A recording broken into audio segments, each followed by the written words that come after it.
मी मान्यवरांना विनंती करतोय की त्यांनी आपल्या शुभ हस्ते दीप प्रज्वलन करायचं आहे.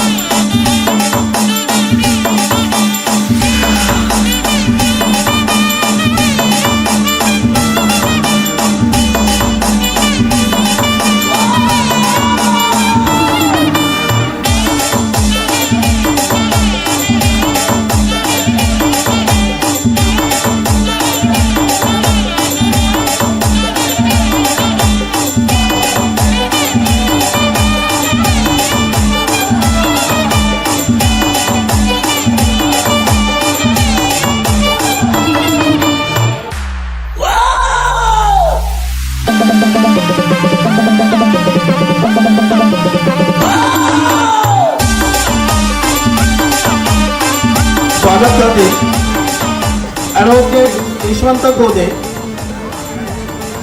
एक संघर्ष योद्धा आहेत. ते मराठी वाङ्मयाचे अभ्यासक आहेत. MA LLB त्यांनी केलं आहे. आंबेघर विक्रमगडचे ते रहिवासी आहेत. सामाजिक संस्थेमध्ये त्यांनी तब्बल 1 तप काम केलेलं आहे आणि आता बोलतात जिल्ह्याचे पालघर जिल्ह्याचे ते अध्यक्ष आहेत.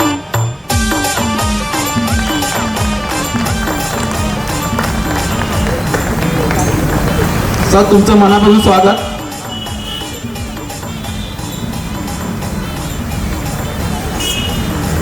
आपल्याला अजून एक परीक्षक लाभलेले आहेत, राठा मॅडम. त्यांना विनंती करतो की त्यांनी व्यासपीठावर यावे. त्या MA BA आहेत. इतिहास आणि मराठी यामध्ये त्यांनी डबल MA केलेलं आहे. भोपली आश्रमशाळेमध्ये त्या मराठी या विषयाच्या प्राध्यापिका आहेत. म्हणजे तिन्ही आपले परीक्षक निपक्षपातीपणे काम करणारे आणि उच्च विद्या विभूषित आहेत. मी त्यांचं पुन्हा एकदा मनापासून स्वागत करतो. या ठिकाणी जे बिरसा अनुयायी आहेत त्यांचंही मी शब्दसुमनाने स्वागत करतो आणि स्पर्धेला सुरुवात करतो. पण त्याआधी सन्माननीय ॲडव्होकेट गोदे साहेबांना मी विनंती करतो की त्यांनी स्पर्धेचे नियम सांगा. या सर. जय आदिवासी. आता ही जी स्पर्धा होणार आहे ती आपल्याला आपलं जे काय वक्तव्य जे काय इतिहास आहे तो आपल्याला 5 मिनिटामध्ये मांडायचा आहे. 5 मिनिटं झाल्यानंतर परीक्षकांतर्फे एक शिट्टी वाजली जाईल आणि त्याच्यानंतर पुढची 2 मिनिटं म्हणजे एकूण 7 मिनिटामध्ये आपलं जे काय वक्तव्य आता आपल्याला व्यासपीठासमोर सादर करायचं आहे. त्याच्यामध्ये जे काही गुण दिले जाते त्याच्यामध्ये इतिहासाचं ज्ञान किती ह्याच्यासाठी 10 मार्क आहेत. पाठांतर आपण कसं केले त्याच्यासाठी 10 मार्क आहेत. विषय मांडणी आपण कसं करतो आहे त्याच्यासाठी 10 मार्क आहेत. आणि आपली जी देहबोली, आत्मविश्वास, जे किती ह्याच्याने आपण आत्मविश्वासाने हे विषय मांडतो आहे त्याच्यासाठी 10 गुण आहे. आणि सादरीकरण आपण जे वाचन पाठांतर जे केलेलं आहे ते आपण कसं मांडतोय वक्तव्य म्हणून, भाषण म्हणून, ह्याच्यासाठी 10 मिनिटं आहेत. असं एकूण 50 मिनिटाचं गुण दिले जातील. धन्यवाद.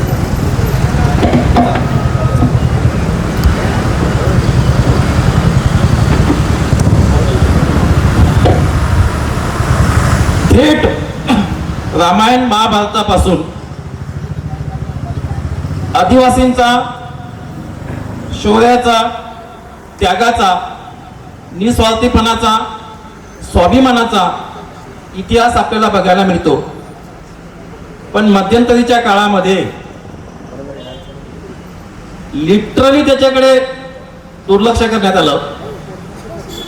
मग माता शबरी असू दे किंवा योद्धा एकलव्य असू दे, यांच्या कार्याचा जेवढा गौरव व्हायला पाहिजे तेवढा झाला नाही. पण कोणीतरी योद्धा येतो असं म्हणतो ना आपण,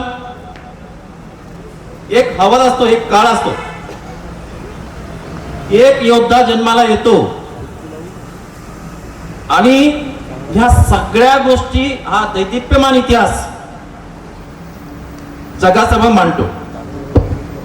आणि त्या योद्ध्याचं नाव आहे आपल्या देशाचे लाडके पंतप्रधान मोदी साहेब यांनी जनजाती गौरव दिवस म्हणून 15 नोव्हेंबर आपल्याला दिला. इकडे मी जनाडे साहेब, मी तुम्हाला पण विचारतो, तुम्ही राजकारणामध्ये इतक्या काळापासून आहे, आपलं हे काय कधी एकांतामध्ये बोलणं झालं नाही, पण ग्रामपंचायतींमध्ये किती फोटो असायचे, आता किती असतात? मग इतक्या काळापासून काहीच नव्हतं का? मी पालघर जिल्ह्याचा मूळचा रहिवासी आहे का मला माहिती नाही, माझी कर्मभूमी आहे. पण जेव्हा मी इतिहास वाचतो ना की 1896 मध्ये पहिलं वारल्यांचा बंड झाला, तो इतिहास कुठे आहे? आम्हाला तो सांगितला गेला नाही. अगदी दाट घनदाट जंगलामध्ये राहून, दुर्गम भागातील वस्तीमध्ये राहून ब्रिटिशांविरुद्ध ज्यांनी पहिल्यांदा उठाव केला त्याचं नाव आम्हाला माहिती नाही. आपण आद्य क्रांतिकारक म्हणतो ना, पण 1780 पासून बाबा मांजी पासून ते 1946, 47, 48, 49, 50 पर्यंत जे संविधान आपलं लिहिलं गेलं, त्याच्या आधी हॉकी टीमचे कप्तान असलेले जयपाल सिंग मुंडा, म्हणजे मी तुम्हाला सांगतो की माझ्याकडे संविधानाची 50 पुस्तकं असतील, व त्या 50 पुस्तकांमध्ये एकाही ठिकाणी जयपाल मुंडाचं नाव नाही. आपल्या या मनोर गावामध्ये संतोष जनाते साहेब आणि यांनी अतिशय 150वी जयंती आहे आपली बिरसा मुंडा यांची, तर अतिशय चांगला एक उपक्रम सुरू केला आहे. आज त्याचा 3रा दिवस आहे आणि समारोप हा 15 तारखेला होणार आहे, सर्वांना माहिती आहे. तर बघा, विषयाला सुरुवात करण्याआधी मंचावर उपस्थित असलेले मान्यवर आणि इथं जमलेले माझ्या रसिक मित्रांना माझा प्रणाम. महाराष्ट्रातील थोर सगळे महापुरुष आणि आपल्या आदिवासी समाजासाठी एक भगवान रूपाने आलेले बिरसा मुंडा, त्यांना एक प्रणाम करून मी माझ्या विषयाला सुरुवात करतो. माझ्या विषयाचं नाव आहे क्रांती सूर्य जननायक बिरसा मुंडा. तर बघा, जैसे रोशनी के लिए दिया चाहिए और दिया के लिए बाती चाहिए, ठीक उसी तरह अपने आदिवासी समाज को प्रगट करने के लिए बिरसा मुंडा जैसी हस्ती चाहिए, बिरसा मुंडा जैसी हस्ती चाहिए. म्हणजे अतिशय हालाकीच्या परिस्थितीमध्ये अवघे 25 वर्ष त्यांना जीवन लाभलं. बघा, म्हणजे जो आवडतो सर्वांना तोची आवडे देवाला, या उक्तीप्रमाणे त्यांना एकदम अवघं किरकोळ थोडंसं आयुष्य लाभलं, परंतु त्यांनी त्या थोड्याशा आयुष्यामध्ये देखील भरपूर असं कार्य करून गेले. तर बघा, त्यांचा जन्म हा 15 नोव्हेंबर 1875 साली झारखंडमधील उलीहातू या गावी झाला. म्हणजेच आता 2 दिवसानंतर, आज 13 तारीख आहे, 15 तारीख येणार आहे.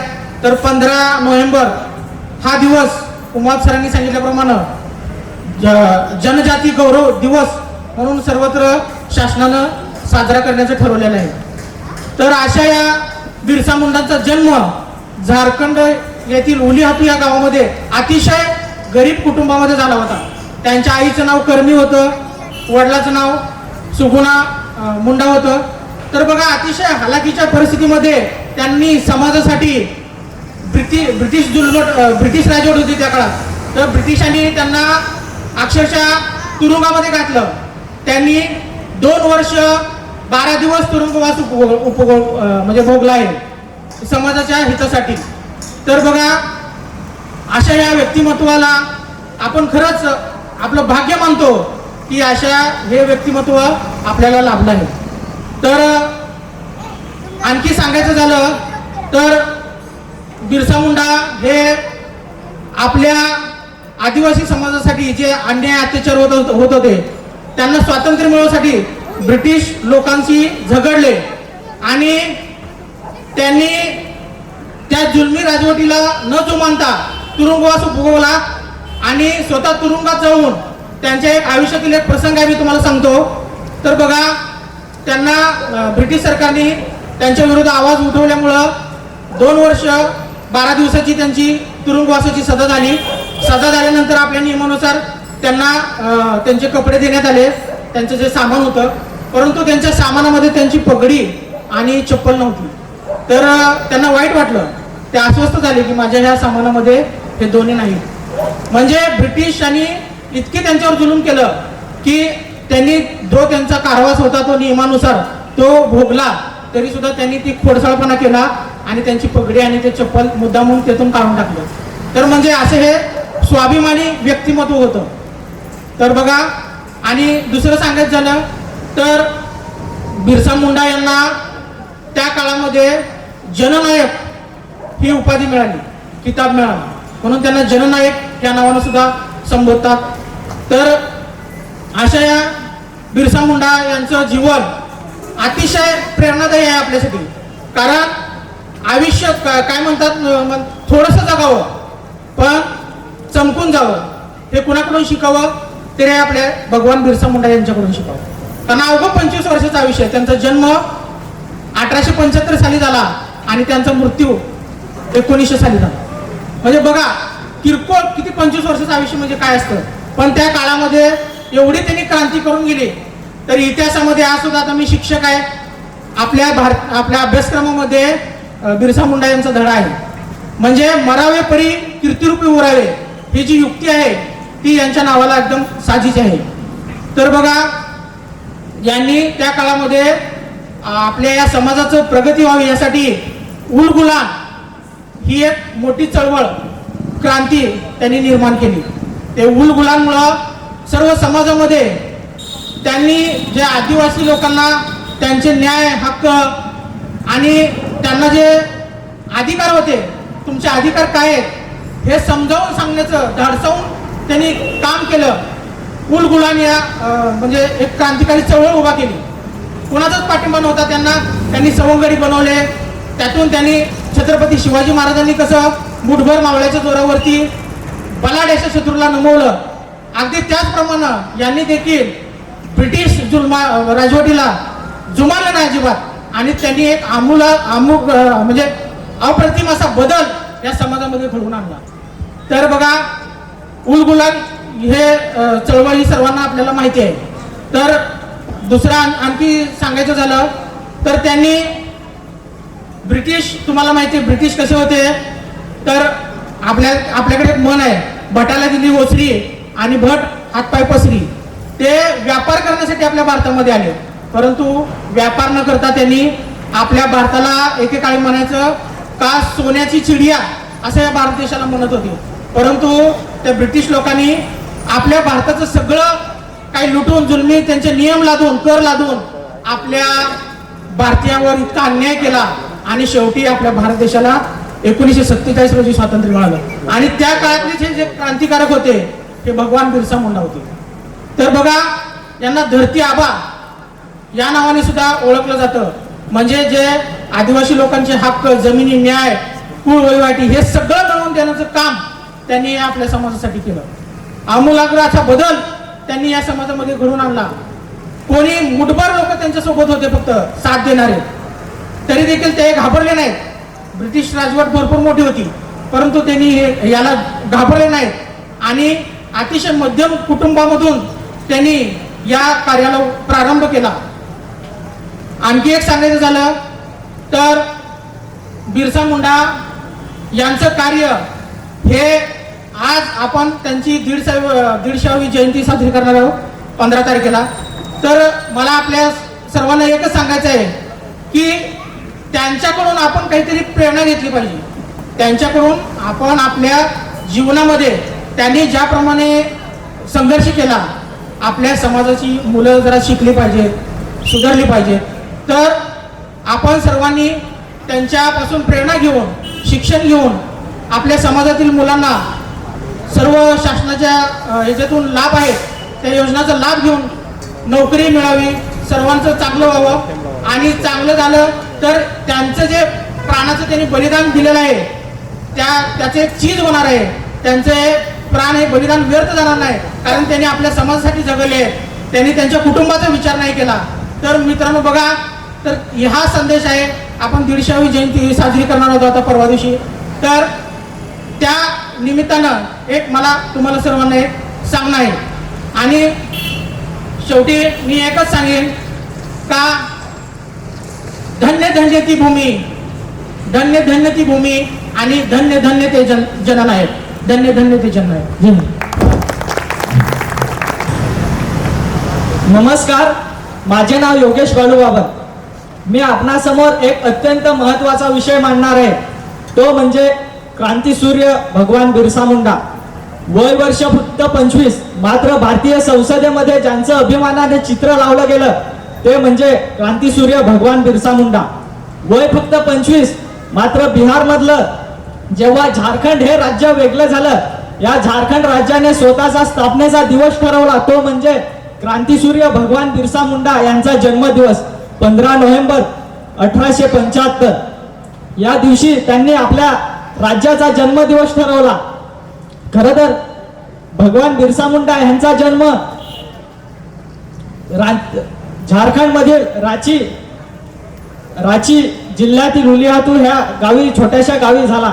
ह्यांचे वडील गरीब गुराखी जंगलात जावं, लाकूड फाट्या गोळा कराव्यात आणि आपली स्वतःची गुजराण करावी. बघता बघता बिरसा मुंडांनी आपले स्वतःचे शिक्षण मामाच्या गावी पूर्ण केले. पण त्यांच्या असं लक्षात आलं की पुढचं शिक्षण घ्यायला हवं. आणि ह्याच्यासाठी जर आपण आधी बघितलं तर मागच्या काळामध्ये जर आपल्याला शिक्षण घ्यायचं झालं तर आपल्याला पहिलं धर्मांतर करावं लागायचं, त्याशिवाय आपल्याला शिक्षण घेता येत नव्हतं. मिशनरी शाळेमध्ये प्रवेशच दिला जात नव्हता. पण बिरसा मुंडांची शिक्षणाबद्दल एवढी ओढ होती की त्यांनी शिक्षणासाठी आपलं धर्मांतर केलं. बघता बघता ते शिकू लागले. पण त्यांच्या एक गोष्ट ध्यानात यायला लागली की हे धर्मांतर सत्तेचं धर्मांतर आहे. केनियाच्या राष्ट्रपती केविल्टन अशा म्हणतात की आफ्रिकेमध्ये ज्या वेळेस इंग्रज आले त्यावेळेस इंग्रजांच्या हातामध्ये बायबल होतं आणि आफ्रिके लोकांच्या हातात जमिनी होत्या. काही कालानंतर आफ्रिके लोकांच्या हातात बायबल आलं आणि इंग्रजांच्या हातात त्यांच्या जमिनी आला.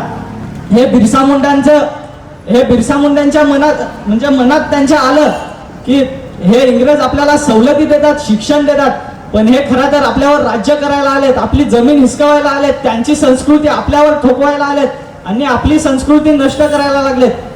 खरं तर चाणक्य असं म्हणतात की जी लोक आपली संस्कृती विसरतात ती कधीच संपून जातात आणि जी लोक आपली संस्कृती टिकवतात त्यांना कोणीच पराभूत करू शकत नाही. आणि मग त्यांनी सरळ त्या शिक्षणाला रामराम ठोकला. असं शिक्षण मलाही नको, आणि शिक्षणाला रामराम ठोकला आणि आपल्या आदिवासी समाजाला त्यांनी एकत्र केलं आणि पहिला बंड पुकारला 1895 साली. आणि त्यांनी आदिवासी समाजाला एकत्र करून त्यांनी नारा दिला, अबुआ देशम अबुआ राज. म्हणजे ह्या शब्दाचा असा अर्थ की हे देश माझा आहे तर इथे राज्य सुद्धा माझंच हवं, कोणी परकीयाने येऊन आमच्यावरती राज्य नाही केलं पाहिजे, हा त्यांचा नारा होता. आणि इंग्रजांविरुद्ध त्यांनी बंड पुकारल्यामुळे त्यांच्यावरती गुन्हा केला की इंग्रजांविरुद्ध तुम्ही बंड पुकारला आणि पहिल्यांदा त्यांना रांचीच्या जेलमध्ये टाकण्यात आलं. पण योगायोगाने इतिहास असा घडला की 1895 साली इंग्लंडच्या राणी यांचा वाढदिवस आला, व्हिक्टोरिया यांचा वाढदिवस आला आणि योगायोगाने आपल्या भगवान बिरसा मुंडांना ह्यांना म्हणजे कैदेतून काढण्यात आलं.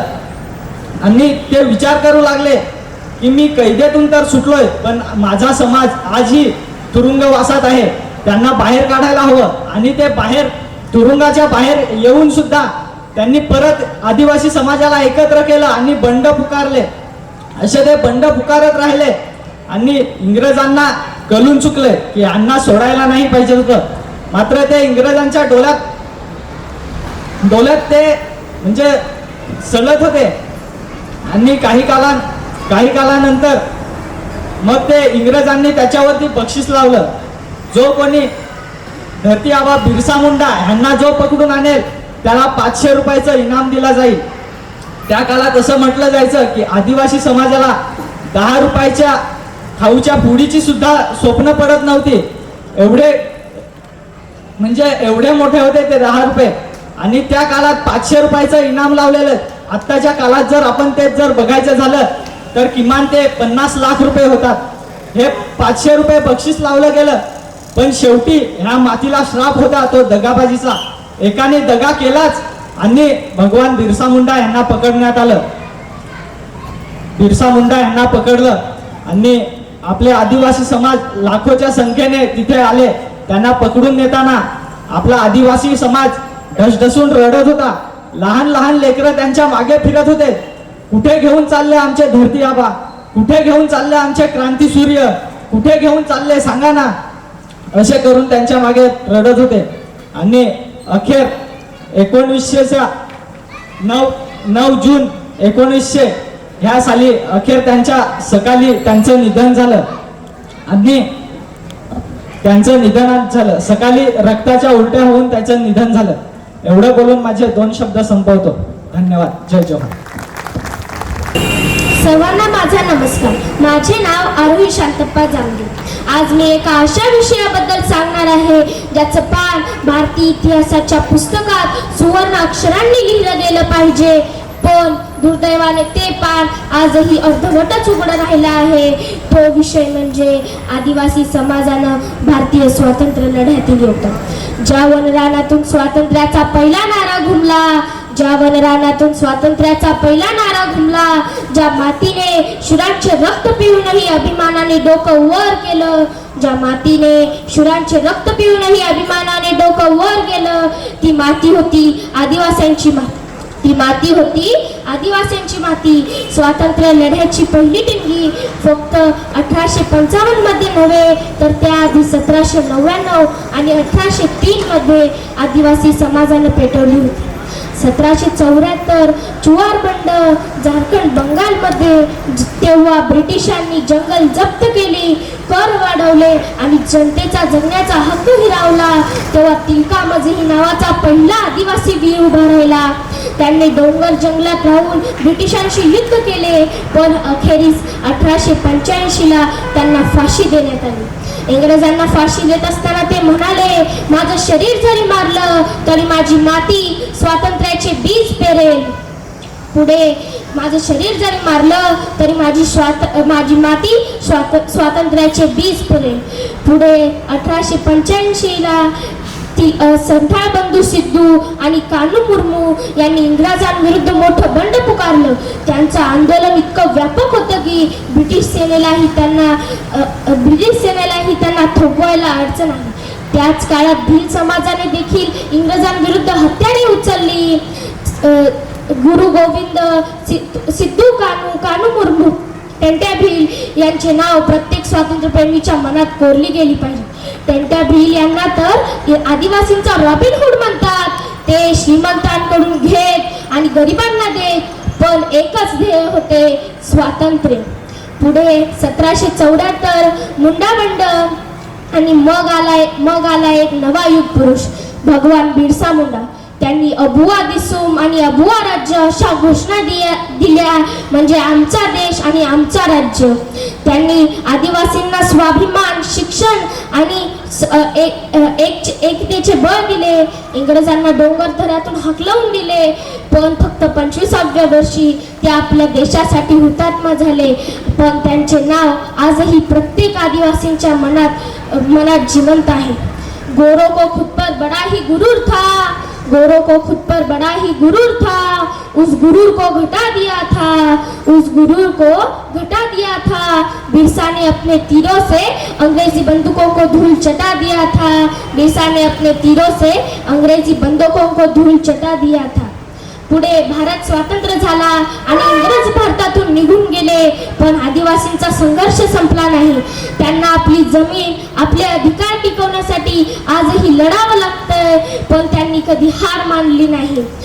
आजही जल, जंगल, जमीन यासाठी लढणाऱ्या प्रत्येक कार्यकर्त्याच्या रक्तात बिरसा मुंडा यांची त्यांची जिद्द आहे. आदिवासी समाज हा फक्त लढव्याचा नाही तर निसर्गाशी सुसंवाद ठेवणारा समाज आहे. त्यांची संगीत, कला, नृत्य हे आजच्या जगाला आदर्श शिकवतात. मित्रांनो, भारताचा इतिहास पुन्हा लिहायचा असेल तर त्याचं पहिलं अक्षर अ हे आदिवासींचं अ असलं पाहिजे. आज आपण त्यांना फक्त वनवासी म्हणत नाही तर स्वाभिमानी स्वातंत्र्यवीरांचे वंशज म्हणतो. शेवटी एवढेच म्हणेन, इतिहास पुन्हा लिहा, पण त्यात सिद्धू कान्हू, टंट्याबीर, बिरसा मुंडा यांचे नाव पहिल्या पानावर ठेवा. या धरतीचा प्रत्येक कण सांगतो, या धरतीचा प्रत्येक कण सांगतो आदिवासी रक्ताचं बलिदान आहे. त्यांच्या या स्वातंत्र्याच्या झेंड्याच्या रंगामध्ये त्यांचंही तेज आणि अभिमान आहे, त्यांचंही तेज आणि अभिमान आहे. एवढे बोलून मी माझे 2 शब्द संपवते. जय हिंद, जय महाराष्ट्र, जय आदिवासी. धन्यवाद. जय धर्तरी, जय कणसरी, जय गावतरी. नमस्कार सर्व मान्यवर आणि माझ्या प्रिय मित्रांनो. माझे नाव निकिता तुकाराम डगला आणि माझ्या भाषणाचे नाव आहे शंकर बालू पवार, म्हणजे शंकर दादा, आदिवासींचा स्वातंत्र्यवीर. आज मी तुमच्या समोर आपल्या पालघर जिल्ह्याच्या मातीत जन्मलेल्या एका असामान्य योद्धाबद्दल, आपल्या आदिवासी समाजाच्या अभिमानाबद्दल आणि स्वातंत्र्याच्या खऱ्या शिलेदाराबद्दल बोलणार आहे. तो म्हणजे शंकर बालू पवार, ज्यांना सर्वजण शंकरदादा म्हणून ओळखतात. 1940च्या दशकात पालघर आणि डहाणू तलासरी जव्हार या भागातील समाजाची परिस्थिती अत्यंत दयनीय होती. ते लोक शेती करत पण जमीन त्यांच्या नावावर नव्हती. सावकार, जमीनदार आणि ब्रिटिश सरकार यांनी त्यांना गुलामासारखे जगायला भाग पाडले होते. कर्ज, दारिद्र्य, अज्ञान आणि अन्याय यांच्या छायेत आदिवासी माणूस जगत होता. त्या काली शंकरदादा हे एक सामान्य वारली युवक होते, पण त्यांच्या मनात असमानतेविरुद्ध ज्वालामुखी पेटला होता. त्यांनी पाहिले की आपली लोक कष्ट करतात पण त्यांना ना सन्मान मिळतो ना न्याय. त्यांनी ठरवले हे गुलामगिरीचं जीवन संपवायचं. 1945 ते 1947 दरम्यान पालघर आणि डहाणू परिसरात आदिवासी उठावाची चळवळ उभी राहिली. या चळवळीला ओळख मिळाली वारली आदिवासी क्रांती म्हणून. या लढाईचे नेतृत्व करत होते शंकरदादा आणि त्यांना दिशा देत होते कॉम्रेड श्याम परुलेकर आणि गोदावरी परुलेकर, भारतीय कम्युनिस्ट पक्षाचे कार्यकर्ते. शंकरदादा यांनी गावोगावी जाऊन लोकांना जागा केलं. त्यांनी सांगितलं, आपण या मातीतले आहोत, आपल्याला हक्क आहे आपल्या जमिनीवर, आपल्या श्रमावर, आपल्या स्वाभिमानावर. या काळात हजारो आदिवासी त्यांच्या नेतृत्वाखाली एकत्र आले. त्यांनी सावकाराच्या अन्यायाविरुद्ध, बेगारी कामाविरुद्ध आणि पोलिसांच्या अत्याचाराविरुद्ध आवाज उठवला.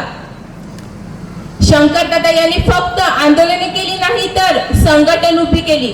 त्यांनी प्रत्येक गावात सभा घेतल्या, लोकांना शिक्षित केलं आणि सांगितलं, स्वातंत्र्य मिळवायचं असेल तर एकजुटीने लढा दिला पाहिजे.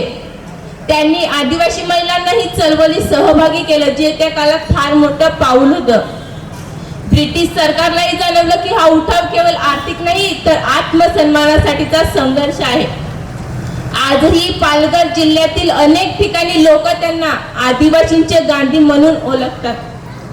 त्यांच्या लढ्यामुळेच आज आदिवासी समाजाला सरकारकडून हक्क, जमीन आणि आरक्षणाचे अधिकार मिळाले आहेत. त्यांच्या विचारांमुळेच आज अनेक तरुण समाजात कार्यरत आहेत. त्यांनी शिकवलं की शिक्षण घ्या, संघटित व्हा आणि संघर्ष करा, हीच खरी प्रगतीची वाट आहे. प्रिय मित्रांनो, शंकरदादा यांचं आयुष्य आपल्याला शिकवून जातं की अन्यायाविरुद्ध उभं राहणं म्हणजे देशभक्तीचं रूप आहे. त्यांचा लढा फक्त ब्रिटिशांविरुद्ध नव्हता तर मानवतेसाठी, सन्मानासाठीचा लढा होता. आपण जर त्यांच्या विचारांवरती चाललो तर समाजातील कोणत्याही वर्गाला पुन्हा अन्याय सहन करावा लागणार नाही. म्हणून चला आपण ठरवूया शंकरदादांच्या आदर्शावर चालत समता, न्याय आणि स्वाभिमानाचा झेंडा उंच ठेवूया. धन्यवाद. जय आदिवासी, जय जोहार, वंदे मातरम. निकिता, जबरदस्त. किती लोकांना माहिती होतं शंकरदादा